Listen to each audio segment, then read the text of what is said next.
we zitten hartstikke vol, toch al een aantal maanden. Met name ook de crisisopvang.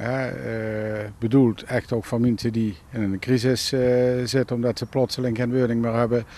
Ja, die zit al maanden hartstikke vol en zo gauw als een plek leeg komt, hebben we die eigenlijk ook alweer binnen dezelfde dag vol met een nieuwe kandidaat. Is er veel doorstroming in of zitten mensen hier langere tijd?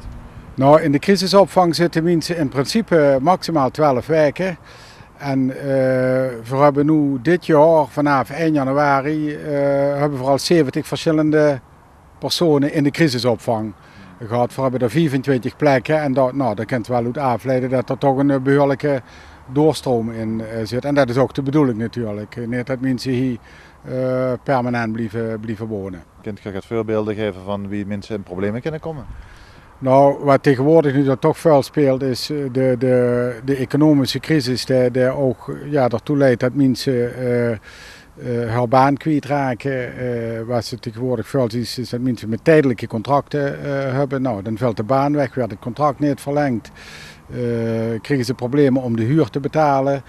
Dan is het ook zo dat dan een relatie onder druk komt te staan. Schulden die zich ophopen. Ja, en dat leidt er toch in een aantal gevallen toe dat mensen uiteindelijk op straat komen te staan. En dan kloppen ze bij ons aan. Ja. En in dit geval moet je dan zeggen, we hebben geen plaats. Wie werkt dat dan? We doen natuurlijk alles mee om mensen toch honger te brengen als ze bij ons komen. Want als mensen bij ons komen hebben ze natuurlijk al allerlei andere mogelijkheden bij familie of wat dan ook, of bekenden geprobeerd. Soms is het ook zo dat we nog contact kunnen hebben met collega-organisaties elders in het land of daar nog plek is. Dat gebeurt omgekeerd ook trouwens. Ja, en in het uiterste geval, maar dat is echt het uiterste geval, kunnen mensen altijd van de nachtopvang gebruik maken. En daar maken we altijd plaats. We hebben een prachtig nieuw gebouw hier staan. Eigenlijk een beetje net op tijd. Hè? Ja, of het net op... Het gebouw komt wel net op tijd in die zin dat we blij worden dat we uit de binnenstad weg worden. Omdat het pand daar ook eigenlijk onleefbaar geworden was. Wat vooral nodig is dat we mensen zo snel mogelijk willen laten doorstromen.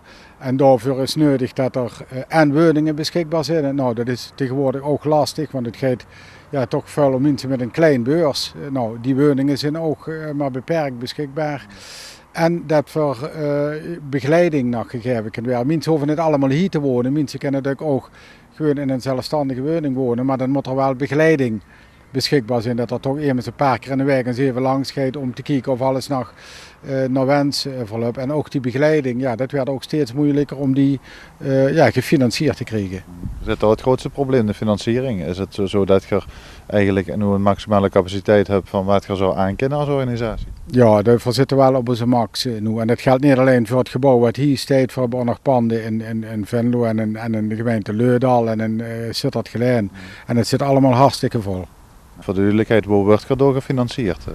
Nou, dat is heel ingewikkeld. We werden voor een deel gefinancierd door de gemeentes. En voor een deel werden we gefinancierd door de AWBZ. Dat is de verzekeraar die bijvoorbeeld ook de bejaardenhuizen en de verpleeghuizen betaalt. Mensen betalen ook een eigen bijdrage. En we werden nog voor een deel betaald door het ministerie van Justitie. Is het einde al in zich van dit soort dingen? Of denk je dat er steeds meer behoefte komt aan datgene wat je hier doet? Nou, eigenlijk zo'n voorziening als de onze natuurlijk niet nodig moeten zijn. Maar ja, ik heb het ook intern wel eens over. Het is een beetje als de wet van behoud van ellende. En ik denk dat er altijd wel een voorziening nodig blijft voor als een laatste vangnet.